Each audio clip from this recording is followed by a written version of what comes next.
I'm Matt Gishard, and this is No Holds Barred. Today, we're going to have a chat about cannabis, otherwise known as marijuana.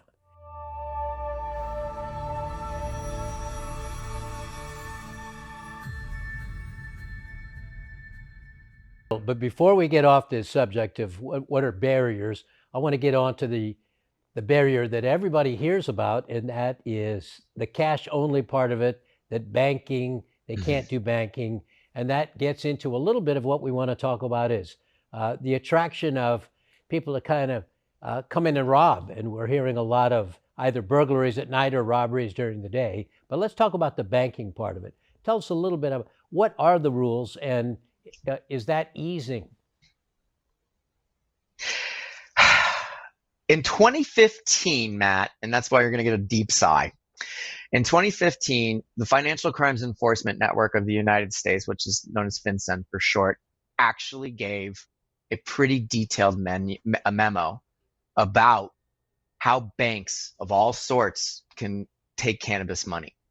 The problem, so banking is possible, and FinCEN even encouraged banks to get involved and bank this. The issue is that because it's federally illegal, because of concerns about money laundering and other issues, that FinCEN said, banks, it's on you. If you don't want to lose your federal charter, then if you're going to take this money, you have to do a lot of work. You have to make sure you know who all the players are and who's taking the money and where it's all going, who are the owners of the business. You have to kind of pay attention to what's happening publicly in the news about these people.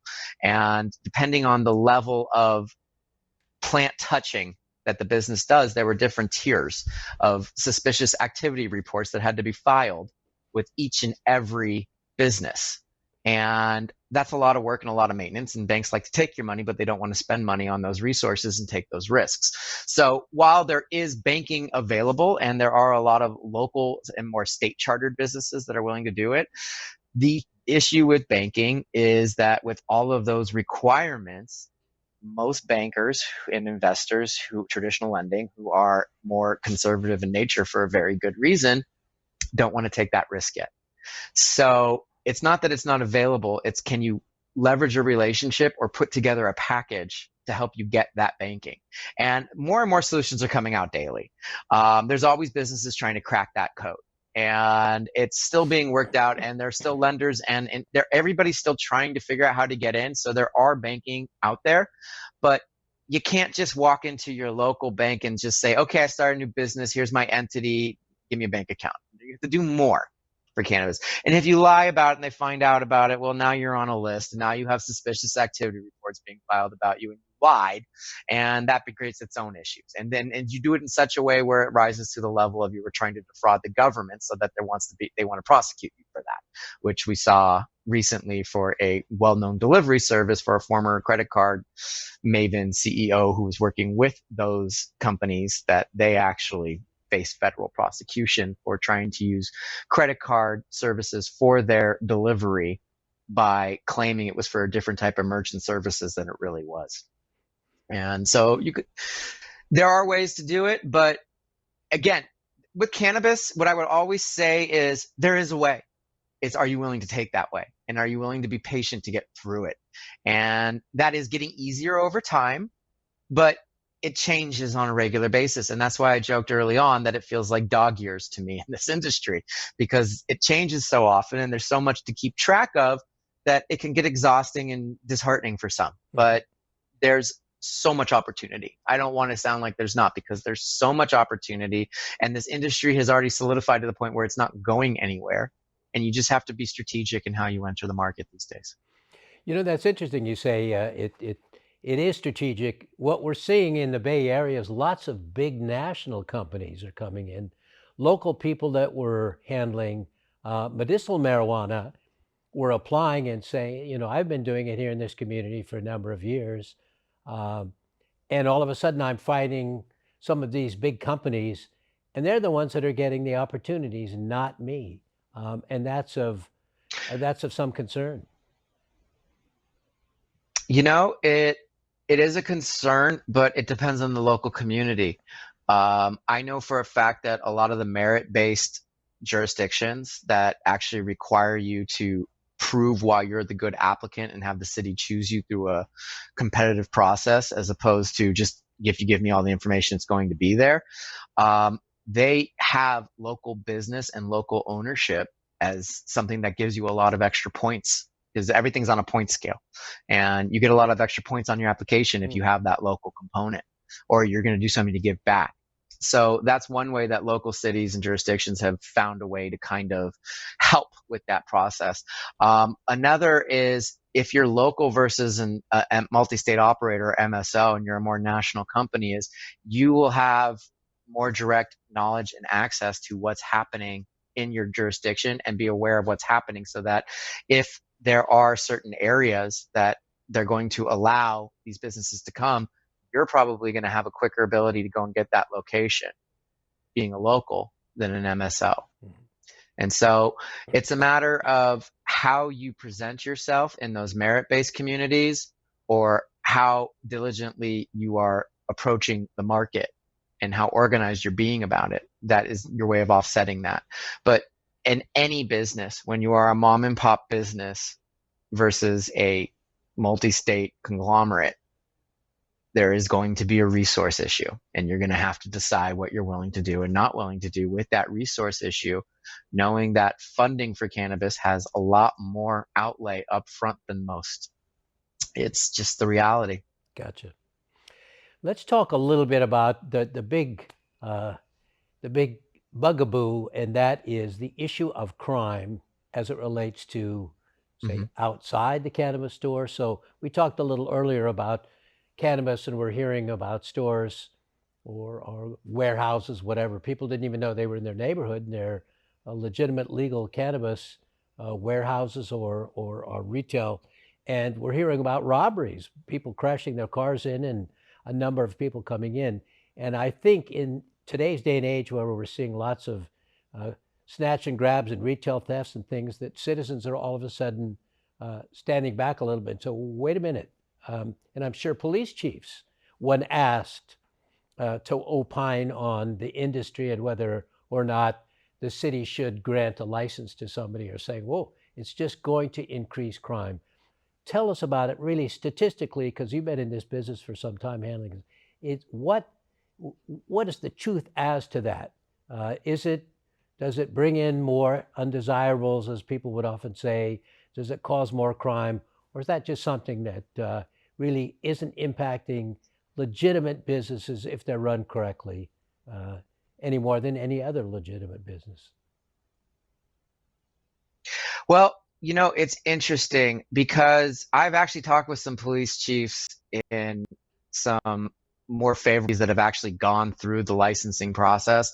And again, I don't have the numbers on this, so this is all colloquially and, from word of mouth. This is not backed up by anything. But from what I understand is the actual licensing and regulation of cannabis has not seen an uptick in crime. In fact, to the contrary, it's seen a decrease in crime from what I've heard and read. And that's because in cities where there is access and availability, it's like a bar. You don't see people walking around the street with alcohol all the time and consuming places that they shouldn't as much, because it's so easy to go somewhere and drink legally somewhere. And so what they've actually seen is that there's been, in some respects, a decrease. Now, enterprising criminal elements out there that are going to know what's going on and, be able to do some research and case whatever they want to case and try and do what they're going to do with smash and grab or otherwise. And that, to me, is more of a funding issue for local police across the whole. I don't think it's only a cannabis issue. I think that there's an issue of funding and what police are able to do and not do to respond to these types of issues across a variety of spectrum of issues. But that's a very, very hot button topic right now, and probably not best for this show to really get into today.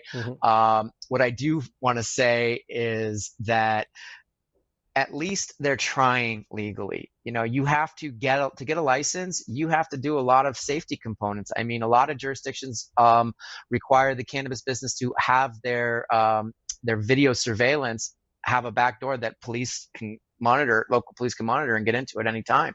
They are required to have security, sometimes 24/7, or at least at all hours, a variety of hours. They have to have a lot more security elements that they're putting into their stores, because of regulations and requirements of the regulations, and also because of the fact that it's a cash crop, and there's no way to really trace and chauffeur it with the lack of insurance in some respects, but that's all now being affected as well. So there are things that the industry is doing to address this, and the idea that licensing and regulating it is increasing crime is a fallacy. So, in fact, to the contrary, when you know where it's happening, you know what's going on, and it's a place that's openly available to your citizens, that's actually creating safer environments where it's known to be, so that it can be more carefully monitored when it comes to the act of consuming and purchasing and everything of that nature. So I don't believe it increases crime, and it depends. And I've also seen studies that opioid use has gone down in places where recreational use is available or medical use is available. I've seen a lot of statistics about that as well, for pain management and the like. There's less abuse of opioids because they have an alternative. And so it's a nuanced question is the bottom line, Matt. I mean, there's always going to be a criminal element in any aspect, and police's ability to respond is always going to be there. But I don't believe that regulating it and embracing it creates more. I think it has the contrary effect. I think it actually helps to monitor, increase public safety, and create safe environments for consumption. Think about veterans that are living in Section 8 federal housing, or others that are in Section 8 federal housing that have a legitimate medical need for cannabis. They go to a dispensary, they buy their cannabis to help them with something that they're dealing with. They can't go home and smoke it because they run the risk of eviction. If they're consuming cannabis on federal land, then they're engaged in a federally illegal activity. Where do they go? Where do they safely consume? Are they supposed to just go in the alleyway behind the dispensary? Not only that, if the cities and counties are not, I like to talk about the Disneyland model. Is always an interesting one to me. Disneyland, back in the early days of its park, had a lot of areas that were just park benches. And while there were some concessions, families could bring in their own food and beverage and go and sit at these park benches and then go back to the rides. They quickly realized that at the powers that be at Disneyland that, well, wait a second, we don't know what they're bringing in or what's going on. That's a public health and safety issue right there for us. But wait, number two, that's a lot of lost dollars. Concessions is now probably the most driving force of money and, best economic factor of the park at this point. And so it's kind of a similar idea here. Instead of not knowing what's going on and not allowing it, embrace it, regulate it, get those dollars, get those new business opportunities, and also create a way for the public to know where it's happening so they can choose to avoid it if they want to. Well, all while having odor control provisions in place too. yeah. I mean, that's certainly a concept, and that's an interesting, when we think about it, alcohol, which is legal, people go to a bar, they consume alcohol, and at a certain point they realize I have to stop because I'm going to drive home in an hour or not.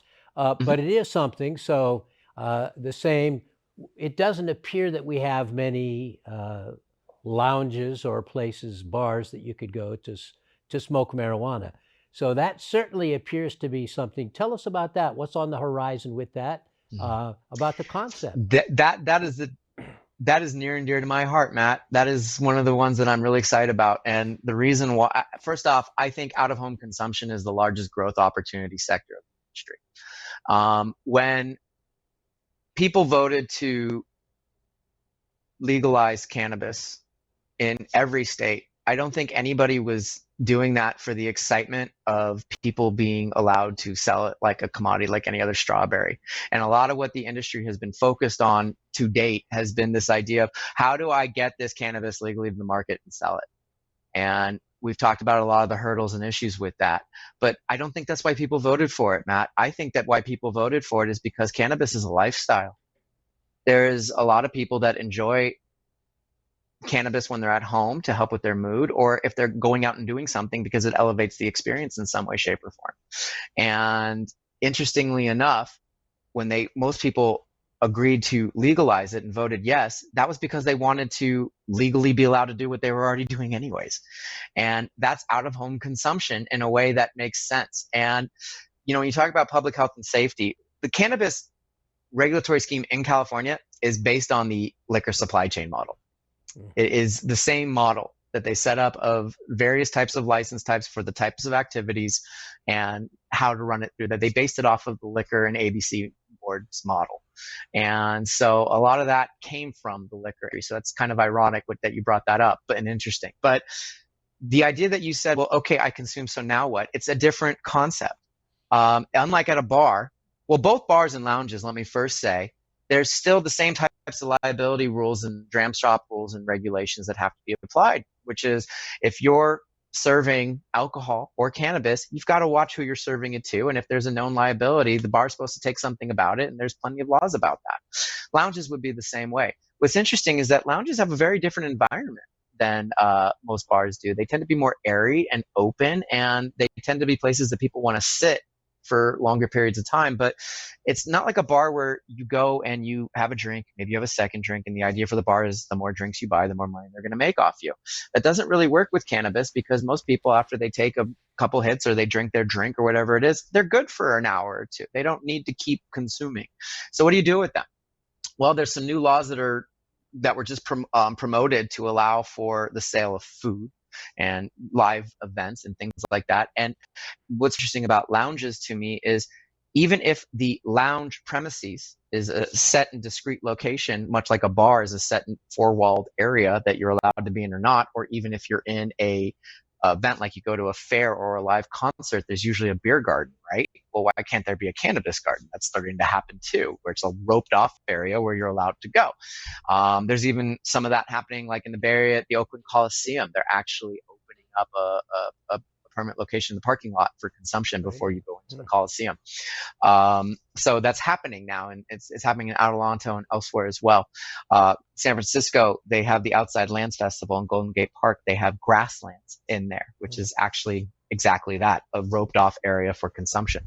And what's really neat about those types of thoughts are, and from a public safety element, and it doesn't have to be just for large scale events like this, is if public safety is your concern, well, if you have a entertainment ecosystem around the lounge, where the lounge is your anchor business, then you're able to create a lot more opportunities and a lot more jobs and a lot more ways to make money that are not only cannabis related, but cannabis adjacent. So for instance, maybe there's a yoga studio next door, or there's an AR VR facility, or a Color Me Mine or similar paint your own numbers, or a restaurant, or wherever it may be. So people can pop in next door and go into their lounge and consume what they want to consume. And then they leave and they go next door and they're staying for a couple hours doing something they enjoy doing. You're keeping them in the area. Not only have you now increased the opportunity for tourism, you've increased the opportunity for business for your community and for those in the area and for those businesses. And you've also addressed the public safety element as well in a way that's actually beneficial to all. And so to me, I really do think that it's not like this is a new concept. Nobody is reinventing the wheel here. Immersive and out-of-home experiences are at a premium right now, and there's millions of companies out there doing that right now, especially post-COVID, because while we were in COVID, we became an even bigger consumer-based society. And now we're seeing a lot of demographics, especially from Generation Z and elsewhere, that as we're able to come back out into public and everything, we're now getting into a situation where people are more interested in the experience and the interaction than they are with what they're taking home with them. And so by embracing this idea of out-of-home consumption by your local community or otherwise, you are actually building into what is already there and creating those types of experiences and opportunities that people are looking for in a way that can actually be regulated and safely done. And so to me, that is the most exciting and best opportunity out there right now, because not only that, it creates the ability to work with non-plant touching businesses or create other avenues and aspects to your operations that maybe are not plant touching, which then gets you out of those 280E and financing concerns that I sort of raised out earlier, because you can have other opportunities and businesses that are not plant touching, even if there is some connection to them. So that to me is very exciting, and there needs to be more of that. Yeah, I'm kind of thinking of a comedy club. So people go there for 2 or 3 hours, Oh, yeah. a comedy club, and could have a part of it a lounge. Or How many thought that when Starbucks started, well, how many people are going to waste a lot of time and go having a cup of coffee? Wait a minute, we have it in the morning. Now Starbucks, all the places all over the world where people go, they socialize or they just work on their laptop. That kind of a lounge, I see that. That's an interesting concept. It really is. Thank you for watching this episode on cannabis. If you have any comments, please leave them below. And we look forward to seeing you on future episodes of No Holds Barred. Be sure to like and subscribe because it helps us with our YouTube algorithm.